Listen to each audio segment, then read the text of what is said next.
I thought I would do a video on John Prine CDs due to his recent passing, which has made me pretty sad. He's probably the biggest influence I've had in my life on my songwriting, and he's been a big influence on me just in general. And yeah, I love his songs, his music very much, and I'm a collector, so I have lots and lots of his CDs. So I'm going to get started. I'm not going to do them necessarily in order of release, although mostly, but I will do chronologically. So um, many of you probably know, came out later in his career, but it is a recording from 1970, before his first album came out. It's called the Singing Mailman, and it's a double live CD and studio performance. I believe the studio performance might be the one at Studs Terkel's studio. I'm not sure. And then, or with Studs Terkel, there it all is. You can see what's all that's on it and everything. You can freeze that if you want to read those. And then there's a little blurb on the very back. It's a trifold, gatefold. And it's a double disc, as you can see, and some nice pictures on the inside. There's that, and there's that, and then looks like some sort of set sheet, maybe, set list. And in the middle panel there is a booklet.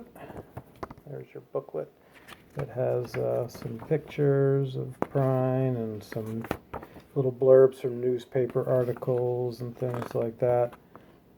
It's really a nice package. This whole thing is pretty much just him and his guitar on every song, in each of these performances. From 1970, August and November, I think, in 1970 it looks like. And there's a couple of songs on here, at least one, maybe a couple, that are not on anything else, like A Star, a Jewel, a Crown. That might be the only one. Great Society Conflict. That's Great Society Conflict Veteran Blues. That's not anywhere else. And then he does a little Hank Williams tribute of Hey Good Lookin' and Jambalaya. So I don't think that's anywhere else either. So I got turned on to John Prine by going to Quaker camp and Quaker conferences. And one Quaker conference, I went to OPEC and Quaker camp on the East Coast. And one Quaker conference was a year-long one called Yearly Meeting. And people were playing songs at the talent show. And I was amazed to more than once people would say, "This is a John Prine song," and I didn't know who it was. I thought it was maybe somebody who was in the camp or somebody from the camp history.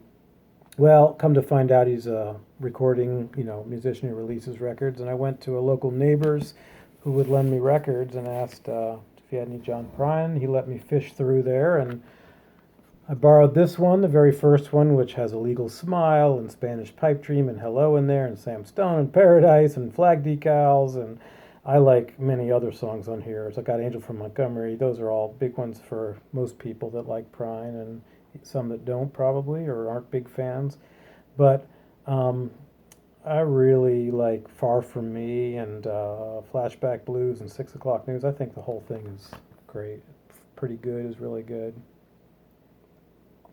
So that is the first record. I borrowed that from him.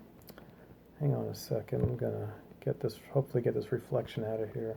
So I also borrowed this from him. He had Diamonds in the Rough, which this one is not too well known, I don't think. It has, what does it have that people know?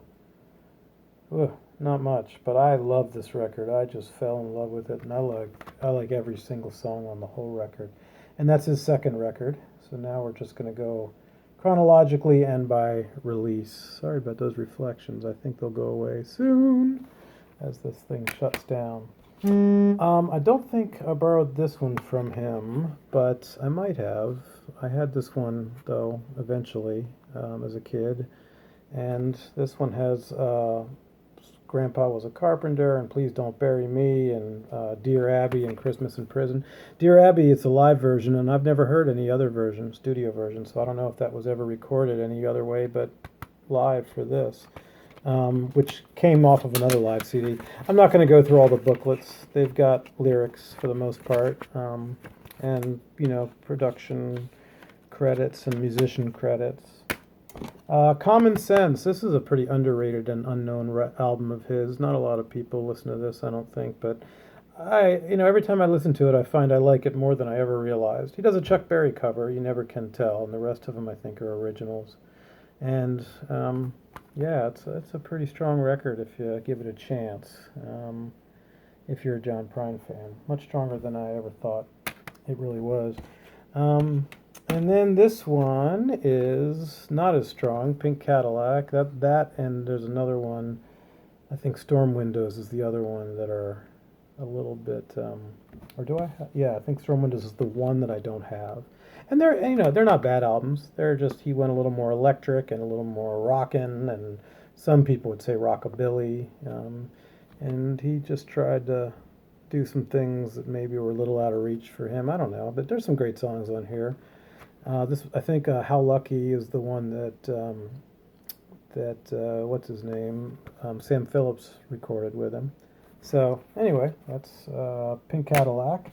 This one was the other one I borrowed from the neighbors. So it was the first two, John Prine, Diamonds in the Rough, and then Bruised Orange. And this one I absolutely, again, just fell in love with this record. And there's the songs on the back, because Fish and Whistle, and Sabu Visits the Twin Cities, and That's the Way the World Goes Round, and it's just some really wonderful, wonderful songs.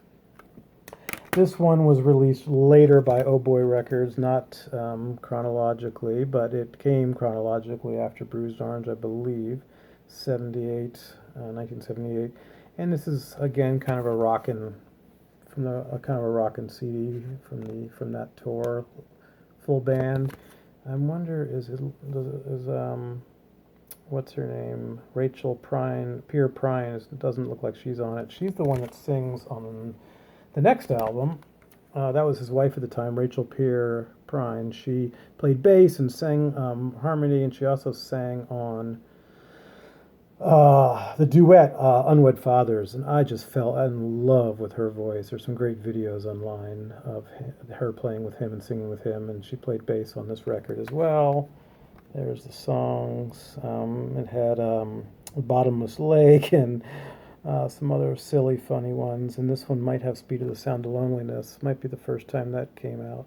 No, I'm wrong. Speed of the Sound of Loneliness, first time that made an appearance was on the next one, which is German Afternoons. And I say first time it made an appearance. I guess I'm thinking of Paradise made 2 appearances. That was on John Prine, and it's also on this. And Speed of the Sound of Loneliness is on this, another fantastic song. And he's, of course, had some great covers done. I prefer his versions. I don't really care about covers as much when it comes to John Prine, but there have been some good ones. Nancy Griffith did that one with him, I think, on the Other Voices, Other Rooms, and of course everybody loves the Bonnie Raitt, Angel from Montgomery. And then he put out this Prine live album. I believe this is where that recording of Dear Abby comes from. I'm not positive, but I believe that's where that comes from. I think it's the same. I've only listened to this once or twice. I didn't get it for the longest time. Again, lyrics, which is great, because if it's on Oh Boy Records, his label, he's in charge of the lyrics, so they're accurate and correct, so that's nice. And then we get into his major, ginormous comeback in The Missing Years, which is just chock full of fantastic songs, and Mike Campbell and Bruce Springsteen and Tom Petty and Warren Zevon, and so many wonderful people are on this record, and it's, all the best, and Sins of Mephisto, and It's a Big Old Goofy World, Daddy's Little Pump. I mean, just it goes on and on and on. You Got Gold, and just such great writing and such great songs. Absolutely fantastic record. Love this one. That, I guess, was his big comeback. And then Lost Dogs and Mixed Blessings followed. And this one is good. I mean, I love John Prine, so I pretty much like them all. But it's definitely not up to par with Missing Years. But it is a good record with some great songs. Production's a little different, That Missing Years was just stellar. But this is a good record, too. And then he put out this other compilation. I say other, I guess I don't have the first one, the single disc. This is a Rhino compilation, and it's 2 discs, and they put a ton of songs on there like Rhino always does. Yeah, this is the first disc, I think. And that spans, I don't know, up to that time period in his life. up to, I guess, yeah, it goes up to Missing Years. I don't know if it has anything from Lost Dogs and Missed Blessings on it. It might. It comes with a great booklet with lots of pictures. And the great thing about this booklet is it has little blurbs from Prine about all of the songs that are on it, including a little blurb about Illegal Smile, and I guess that's been talked to death about how it's about marijuana. It's not about marijuana.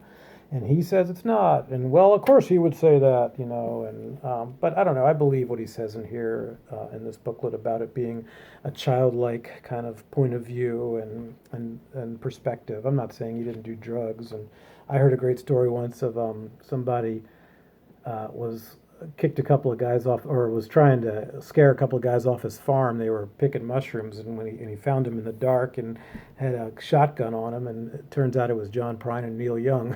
So maybe I don't know if that's true or not. I heard it from a friend, and it was about a friend of his, I think, or something, but or a guy I knew. I don't even remember when or where I heard that. But you know, if he was picking mushrooms, maybe, you know, I'm sure he has had his fun. John Prine live on tour. This one's the one with Space Monkey, and I don't know if it has anything else that's not anywhere else. I think it's just Stick a Needle in My Eye. You Mean So Much to Me. Yeah, okay. And then Space Monkey. All of those. I don't think any of those are anywhere else. Correct me in the comments if I'm wrong. And then this, I don't know if this is a bootleg or not. I have a bunch of bootlegs. I'm not bringing those out. Most of them are in paper sleeves. Some of them I have the artwork for, and they're Burns that I traded. But this is a set of, I bought in the record store. There's a lot of these sets out there. There's one on Warren Zevon and Emmylou Harris and Neil Young and the Eagles and Fleetwood Mac, and there's tons of them. Transmission Impossible, Leonard Skinner. And this one is called The Broadcast Archive. I think there's a John Hyatt one like this too.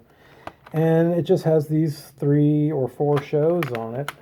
And this one is a double disc, the 1978 New York broadcast at the bottom line.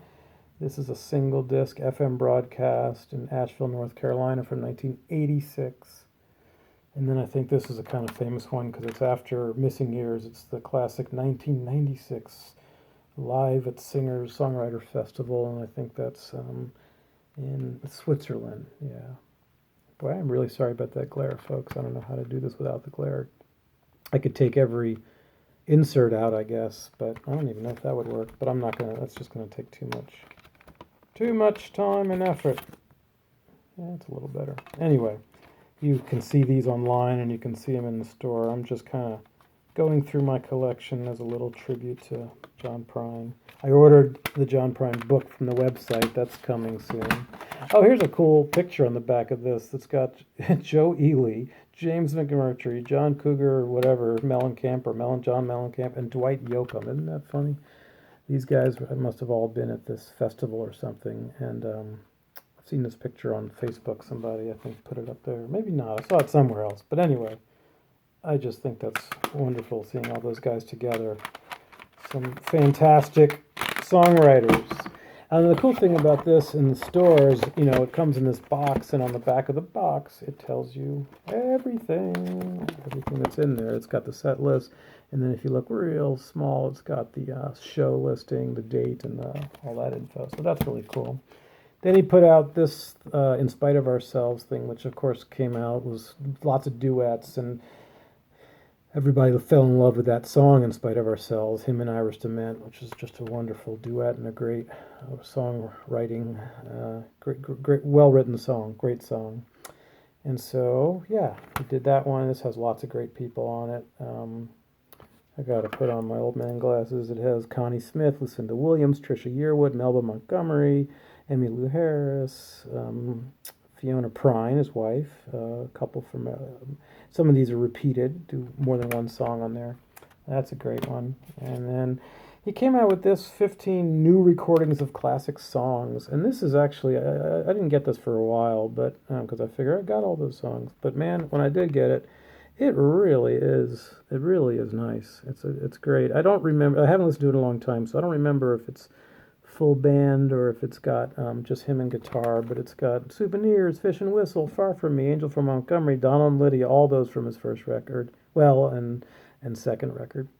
And then Christmas in Prison and Storm Windows, Grandpa Was a Carpenter, the late John Garfield Blues, Blue Umbrella, love that song, 6 O'Clock News, People Putting People Down is another great one, Sam Stone, Please Don't Bury Me, and Hello in there. So, yeah, ended up being an actual real treat. And then some many years later, God knows how long it was, between 2005, between this one and Lost Dogs Mixed Blessings, but the next one of all new material came out, Fair and Square, with a couple of bonus tracks at the end. And this one is really pretty solid. I like all of them, like I've said repeatedly, but I think this one's better than Lost Dogs and Mixed Blessings, and not as good as Missing Years, but it is wonderful. I wonder if this has anything besides lyrics. Lyrics and a couple of cool pictures in there of old John Prine and some countryside, maybe where he lives in Nashville. Then they put out another live one with his newer band. I think Jason Wilbur must be on this on guitar. Let's see, and then Dave Jock. I'm not sure who else. They only list 3 people on there, but this is. Oh, I guess I should show you the front. So this is live in person, and that's him. This isn't very long. It's got 14 tracks. That's pretty good, actually. And there they are. And this one just really is, it's a good representation of his touring band of the last, God, I don't know, 10, 15 years was like, and what their set was like. So, yeah, this is a pretty nice in person and on stage. And there's all some info. The booklet, does it have a booklet? It doesn't have a booklet, it just has a CD, so everything's on the actual case. Got 3 more here. Then Standard Songs for Average People, John Prine and Mac Wiseman, the old bluegrass singer and guitar player. And this has, standards, old country and bluegrass and some western swing like Pistol Packin' Mama, Saginaw, Michigan. Old Rugged Cross is old country song. Old Dogs, Children of Watermelon Wine, that's a Tom T. Hall song. And Blue-Eyed Elaine is an Ernest Tubb song. So they kind of swap off. I believe they're all duets, but they might some of them might be one of them sings, but I think they're all duets. I can't remember. Although after Prine died, I listened to almost every one of these records that I'm showing you in succession over a week or two. So there's all the band personnel. And then, of course, a little promo leader sheet or whatever came in there from Oh Boy Records. And then he did one more of these duet records, John Prine For Better For Worse, because people loved it so much, especially him and Irish Dement. This one has Alison Krauss and Miranda Lambert and Casey Musgraves and Amanda Shires, more Irish Dement, and some other people, Leanne Womack, Susan Tedeschi. So this is another one of his duets, records For Better or Worse. Yeah, he really loved doing this. And these, again, are old country songs. There might be 1 or 2 that he wrote on there.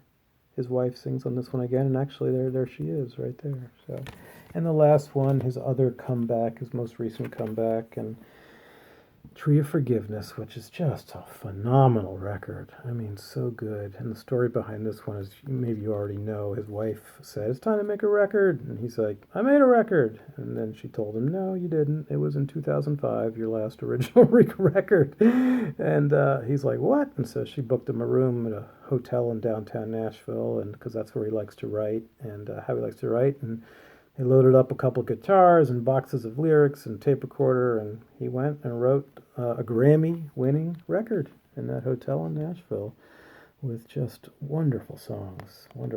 And it's kind of fitting, ironic, sad. When I Get to Heaven is the last song on the last record he ever did.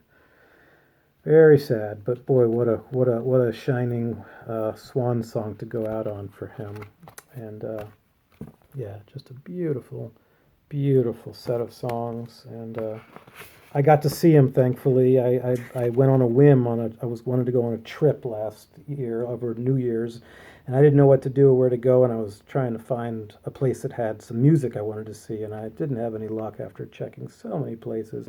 And I finally said, "What the hell, check Nashville." And I got to see Old Crow Medicine Show in Huntsville, Alabama, and then Robert Earl Keen with Shiny Ribs at the Ryman, and then uh, and a big Christmas show that he does, which thankfully had hardly any Christmas songs. And then I got to see Mike Henderson at the Bluebird the next night, the blues guy, which was just a surprise. And I bought tickets for John Prine New Year's Eve at the Opry House, where the Grand Ole Opry's now held, and he had the Secret Sisters opening and Marty Stewart and his Fabulous Superlatives opening, and he had guest after guest after guest after guest, including the Warren Treaty and Casey Weldon and Kurt Vile and Margot Price and Secret Sisters, of course, and Marty Stewart, of course, and boy, it was spectacular. And it was amazing because midnight came and they all stopped and they did the celebration, and then midnight was gone and he just kept on going. He played, I don't know, 20, 25, 26 plus songs. It was phenomenal. And by the end of the show, people were filtering out, and I got to the lip of the stage and got some great pictures. By the time I got all the way, it got close to the end. So the last couple or few songs, I was right at the lip of the stage at the Opry, seeing John Prine. That was the 7th time I've seen him, I think. So anyway, first time I saw him was in Baltimore, the Lyric Opera House with Arlo Guthrie. And then over the years, I'd seen him at Wolf Trap a couple of times and saw him at a thing in Staten Island. These are all in my concert ticket videos, actually, so I don't need to go through that. But anyway, thanks so much for watching. Feel free to leave comments or likes or whatever, and subscribe if you want to. And thanks for sharing my John Prine CDs with me. All right, have a great day. Bye.